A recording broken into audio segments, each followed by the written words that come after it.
soir, dans Fier 2, place aux Alsaciens qui ont des idées, de bonnes idées. Ils s'appellent Bruno et Nicolas. Bonsoir Bruno, bonsoir Nicolas. Bonsoir. Bienvenue. À la base, ce sont deux copains. Ils viennent de monter leur entreprise, Bruno et Nicolas. Ils fabriquent des brédelets dans une région comme l'Alsace, rien de bien surprenant. Détrompez-vous, leur parcours est vraiment atypique. À découvrir ce soir, jusqu'à 17h15, leurs ambitions, leur savoir-faire, sur quoi s'appuie la marque Bruno et Nicolas. C'est donc dans Fier 2 pour vous. Mais avant de déguster, dans tous les sens du terme, finalement, on va aussi déguster avec le portrait signé Jean-Philippe Pierre. Alors je le signale tout de suite, Bruno et Nicolas est une entreprise de bretels artisanaux. Oui, histoire de ne pas confondre. Bruno et Nicolas, ce ne sont pas deux candidats à la présidence de l'UMP. Oui, Bruno Le Maire opposé à Nicolas Sarkozy, car ces deux-là, ce serait plutôt du genre à vouloir se prendre la plus grande part du gâteau. Bruno et Nicolas, ce n'est pas non plus un feuilleton à succès, du genre Marc et Sophie ou Arnold et Willy, même si on souhaite que leurs aventures aient le même succès. Et ce n'est surtout pas un duo célèbre, tel Igor et Grishka au hasard, car c'est beaucoup plus ragoûtant. Alors vous me direz pourquoi Bruno et Nicolas? D'abord parce que ce sont les prénoms des deux créateurs, ce qui est déjà une bonne raison. Et ensuite, j'imagine, parce que dans les abréviations qui symbolisent les choses à grignoter, BN s'était déjà pris. Alors le premier, c'est Bruno Bortolin, qui a travaillé dans l'industrie agroalimentaire, notamment à des postes de communication et de marketing. Et le second, Nicolas Vonech, est pâtissier de son état. L'un fabrique les bretels et l'autre en parle et les vend. Ça fait déjà un bon début pour une petite entreprise. De plus, ils ont tous les deux un point commun, la tête entièrement rasée. Sans doute histoire de ne pas se faire de cheveux dans leur affaire. Sans oublier leur logo, dessiné par eux-mêmes et qui représente leur amitié. Deux petites souris façon dessin animé. Là aussi, rien n'est laissé au hasard. Pour une entreprise de bretels, les souris ça grignote et ça fait forcément son trou. Alors sur les emballages en carton, histoire d'en faire un, je vous l'ai dit, rien n'est laissé au hasard. On précise que tous ces petits gâteaux alsaciens sont pur beurre et fait main. Et j'imagine terminé dans la bouche par le client, en quelque sorte le contraire de l'ancienne petite entreprise de Zaya avec Ribéry. Il n'y a guère qu'une petite chose qui pourrait faire tiquer, mais je comprends que vous vous destiniez au marché des touristes en traduisant le nom des bretels, mais les croustillants amandes noisettes, les sablés souaves ou les étoiles à la cannelle, ça met définitivement moins l'eau à la bouche que les Spritzbretels, les Schwove-Bretels ou les Zinnstern. Mais on s'en fiche. De toute façon, une fois qu'on a la bouche pleine, la prononciation exacte n'a plus beaucoup d'importance. Merci Jean-Philippe Pierre. Bruno, Nicolas, une petite réflexion à chaud. Magnifique, parce que je pense que ça résume absolument l'esprit de notre projet. Et juste un petit complément d'information, on a bien précisé les noms alsaciens sur l'étiquette qui sont sur les boîtes, mais effectivement, je pense que ça résume à merveille le projet. Rien ne pourra leur échapper ce soir. C'est extraordinaire quand même, Bruno et Nicolas, BN, c'est absolument. Il n'y a pas de hasard. Mais dur pari quand même, parce que faire mieux que nos mamans, faire mieux que nos grands-mères, enfin tous ceux qui font à la maison les bretels, on fait tous forcément mieux que le voisin ou la voisine, et bim, vous arrivez, vous dites, les nôtres sont les meilleurs. Alors, on ne dira pas les nôtres sont les meilleurs, mais l'idée de départ, elle est très simple, c'est qu'aujourd'hui, lorsque vous regardez les produits proposés aux touristes, il y a de la place pour tout le monde, mais ce sont essentiellement des produits dits industriels. Le constat qu'on a fait avec Nicolas, c'est qu'aujourd'hui en Alsace, plus que dans toute autre région, il y a un véritable réseau d'artisans pâtissiers qui ont le savoir-faire. Ce qui leur manquait, par contre, c'est la capacité d'aller sur le marché, de marketer un produit, d'en créer une marque et de le commercialiser. Et c'est là où nous apportons notre savoir-faire. Nicolas en tant que pâtissier et avec son papa, donc la pâtisserie François. Et nous avons conçu l'intégralité du projet, donc depuis la marque, toute sa communication sur les réseaux sociaux, les contacts avec les clients, puisqu'aujourd'hui nous vendons déjà, donc ça fait 15 jours que la société existe. Voilà, c'était de mettre en avant des produits fabriqués par nos artisans alsaciens. On va surtout parler, puis on va surtout les déguster, bien évidemment, ces fameux Fier 2, l'émission qui souligne chaque jour, chaque semaine les talents alsaciens. Ce soir avec nous deux Alsaciens prêts à nous faire saliver. Ils viennent de créer leur entreprise et leur marque Bruno et Nicolas. Une très belle envie de valoriser évidemment le savoir-faire des artisans de Strasbourg et d'Alsace. Ils proposent des bretels. Avant de parler d'affaires entre vous, c'est déjà une très très belle histoire d'amour, j'allais dire, professionnelle. Un joli parcours. C'est un parcours qui est complémentaire. Nicolas dans sa dimension de pâtissier et son papa qui est quand même notre partenaire producteur. Moi qui ai effectivement un parcours dans l'agroalimentaire, donc qui maîtrise en fait toutes ces questions-là et qui voulait par contre revenir à un niveau plus artisan parce que je pense que là il y a un véritable savoir-faire et qu'aujourd'hui plus le temps avance, plus il y a de la place pour des grosses sociétés qui ont des gros moyens, qui ont une structure marketing et il y a de moins en moins de place pour des petits artisans qui ont plus de difficultés à exister sur le marché, à valoriser leurs produits. Et l'idée c'était que tout ce parcours qui m'a servi pendant des années pour des industriels, c'était de le mettre aujourd'hui au service de petites structures comme les artisans, comme notre artisan avec qui nous travaillons. Et comment vous vous êtes dit, ça y est, c'est ça, c'est les Bretl, c'est ça qu'on fait? Très sincèrement, ça paraît complètement incroyable, mais en fait, on s'est envoyé un message un jour en se disant on aimerait travailler ensemble. En 24 heures, l'idée est sortie. Ça paraît complètement incroyable, c'est inexplicable. En 3 jours, l'histoire a été pliée.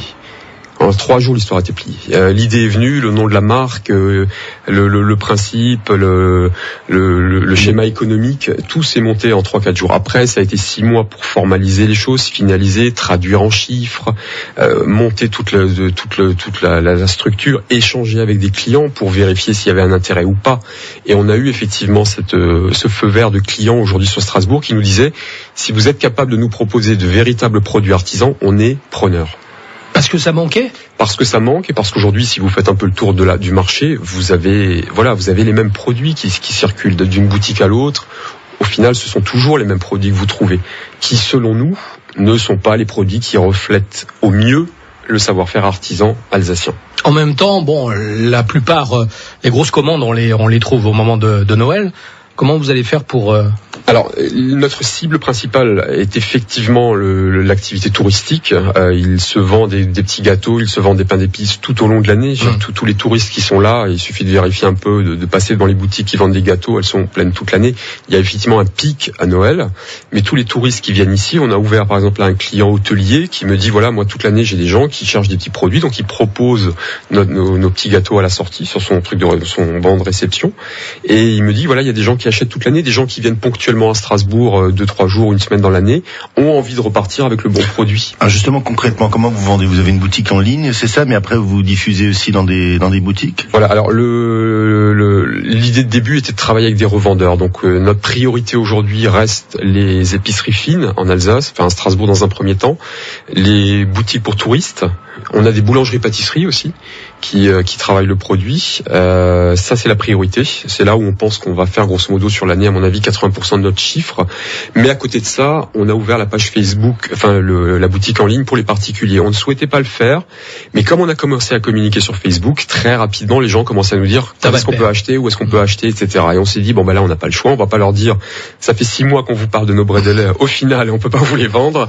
Donc au final, on a décidé d'ouvrir la boutique en ligne ces derniers jours. Un projet, certes, c'est une très bonne idée, seulement il fallait le financer. Vous êtes passé par quoi? Parce que là aussi c'est plutôt singulier. Tout d'abord, on est passé par le site de financement participatif My Major Company. Alors ça, je fais une parenthèse. Nous, on connaît dans le milieu de la radio, de la musique, parce que forcément, il y a des chanteurs qui sont passés par là. On pensait que c'était exclusivement réservé aux chanteurs, et pas du tout. Les pâtissiers, votre profession passe aussi par ce genre de contribution. Aujourd'hui, vous avez, les campagnes de financement participatif sont ouvertes à tout le monde. Ouais. Que vous soyez effectivement chanteur, que vous ayez un projet d'écriture de livre, d'un reportage à l'autre bout du monde, la volonté de réaliser un film ou de créer une petite entreprise. Des opérateurs de ce type-là ont effectivement ouvert la possibilité à tout le monde. En fait, vous avez dès lors que le projet tient la route, de vous le vendre, de le vendre sur Internet pour essayer de trouver des contributeurs, des bienfaiteurs. Et c'est ce que l'on a essayé de faire. On n'y croyait pas trop au début. Et au final, voilà, ça a bien pris. Et vous avez eu le budget? On a eu le budget, absolument. Même un peu plus. Et c'est quoi le retour sur investissement pour les gens? C'est des bretl voilà, ou du beurre? Non. Une année de bretl. Non, en fait, effectivement, My Major Company vous impose ce qu'ils appellent des contreparties, donc qui ne sont pas financières, mais en contrepartie d'un don, par exemple, de 50 €, vous avez droit à 3 boîtes de bretl, le mug Bruno et Nicolas, donc tout ça est posé. Ah, il y a ça aussi, le mug. Oui. Alors, on l'a fait un peu comme outil, un peu marketing. Ouais. Mais il y a des contreparties qui sont proposées. Donc tous nos contributeurs, nos bienfaiteurs vont avoir leur lot au mois d'octobre. On peut encore en parler en bien, à condition de poursuivre notre dégustation. Donc, Bruno et Nicolas, deux amoureux de la région Alsace, évidemment. Ils ont créé Bruno et Nicolas, une marque, une entreprise qui propose des brédelets dans le respect de la plus pure tradition, du choix des matières, la fabrication et la distribution. Ils contrôlent tout. Bruno et Nicolas, deux copains unis dans les crédits. Et oui, mais surtout deux passionnés des bonnes choses. C'est ce soir pour vous dans Fier 2. Et on se régale ce soir, oui, vous pouvez pas imaginer. Ce soir dans Fier 2, place aux Alsaciens. C'est dommage, hein, on puisse pas comme ça faire partager nos plaisirs gustatifs. Légèrement, il n'y a jamais autant de monde dans ce studio, ça circule ce soir. Hein. C'est le défilé. C'est vrai.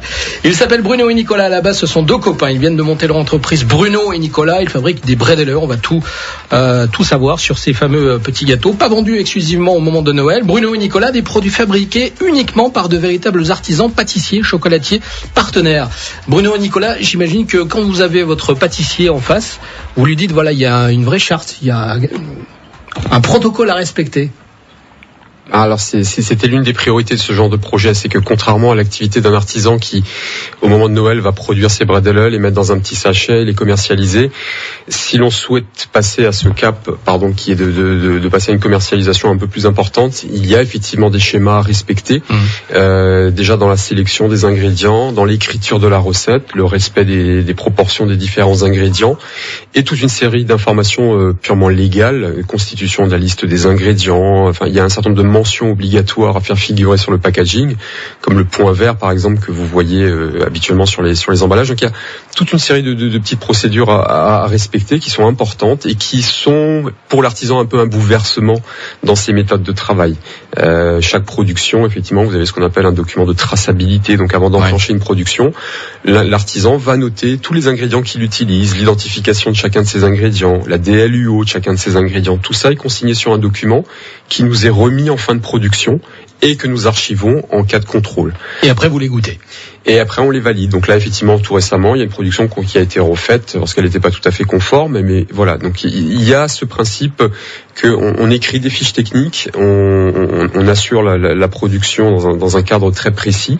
Et au niveau de la commercialisation également, on a toute une série d'éléments à respecter pour que le produit puisse être proposé au grand public. Jean-Philippe. Oui, je vais demander pourquoi il n'y a pas de petits gâteaux à l'anis brédelets. C'est un choix ou c'est après ça risque d'évoluer encore? Alors ça risque d'évoluer. Là, on est effectivement parti sur une première gamme de produits qui est déjà importante. On a 7 références plus l'assortiment, donc on a en fait 8 références de produits.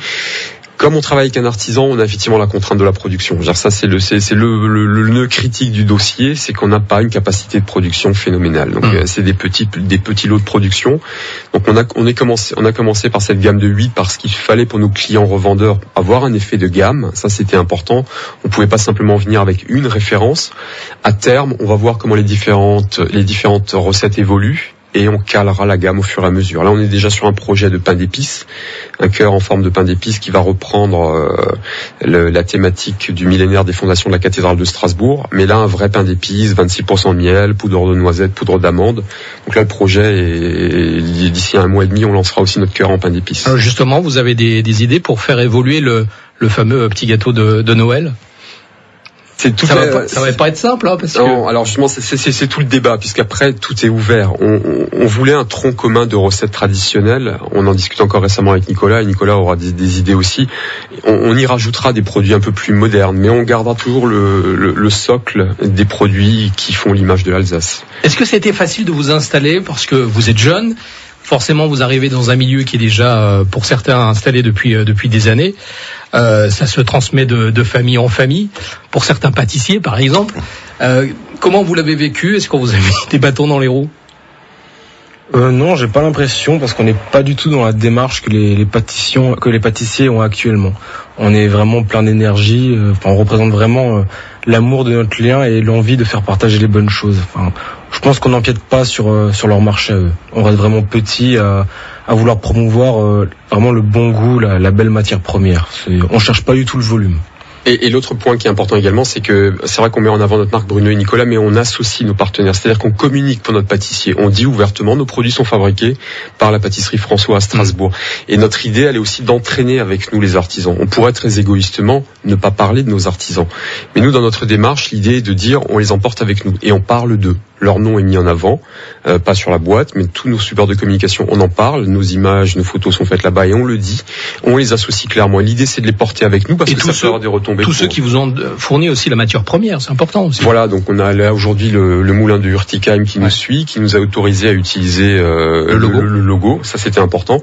Donc voilà, ça, on veut associer effectivement tous ces partenaires avec nous parce que ils assurent aussi quelque part la crédibilité de notre démarche. Ce qui est génial, c'est qu'on vous trouve partout, sur tous les réseaux sociaux, Instagram, il y a Facebook, il y a YouTube. Et ils sont redoutables. Twitter. Déjà, vous pouvez déjà voir leur tête dans le studio parce que ça fait un quart d'heure qu'ils ont mis en ligne sur leur page Bruno et Nicolas leurs photos. Et on sait que c'est vrai qu'au début, on n'était pas trop Facebook, mais on s'est pris au jeu et aujourd'hui il y a 870 personnes et quand on voit le nombre de j'aime et c'est de personnes qui ont vu nos photos et c'est par centaines, et il y a un retour, il y a des gens qui nous remercient, là il y a des gens qui nous écoutent à la radio, qui suivent nos commentaires et on est rentré un peu dans la vie de nombre de personnes et au-delà de ce que l'on pensait, très sincèrement. Même celles et ceux qui font leur Brédeloche chaque année au moment de... Absolument, oui, complètement. On a fait partager cette aventure depuis le début, depuis le premier jour où on parle de nos bas, de nos petites déceptions, de nos petites difficultés, des petits problèmes qu'on rencontre techniquement. Les gens ont participé à cette aventure depuis le début et en 6 mois, ils ont vu une idée se traduire dans la réalité. Et dans le dossier de presse, j'ai lu aussi car fabriquer un bon produit ne suffit plus. Absolument, et c'est ce qui fait la différence. Et vous prenez aujourd'hui beaucoup d'artisans qui ont d'excellents produits, mais aujourd'hui vous êtes obligé de sortir, la concurrence est importante, des points de vente il y en a partout, tout le monde propose des produits. Ceux qui font la différence aujourd'hui, c'est ceux qui sont capables d'aller communiquer, d'aller créer un lien avec le consommateur, avec toujours pour postulat de départ que le produit est bon. Je veux dire, sinon il n'y a pas de retour. Et c'est pas tout d'avoir 800 personnes sur une page Facebook. Il faut qu'il y ait une promesse qualité qui est là et qu'on souhaite tenir. On l'aura compris, vous êtes en tout cas des vrais passionnés de l'Alsace. Bruno et Nicolas, on vous souhaite évidemment plein de bonnes choses. Merci beaucoup. Alors, on doit dire la marque, Bruno et Nicolas, c'est comment aujourd'hui, nous aussi on confond ça. Quand on signe un mail, on met Bruno et Nicolas, on met même plus Bruno Bortolin ou Nicolas Vanège. En fait, tout ça c'est devenu un. Vous pouvez les retrouver sur Internet, sur Facebook, sur tous les supports, en tout cas des réseaux sociaux, Bruno et Nicolas et leur Brédeleux. Plein de bonnes choses pour la suite. Merci beaucoup. Et nous, on va finir la boîte, évidemment.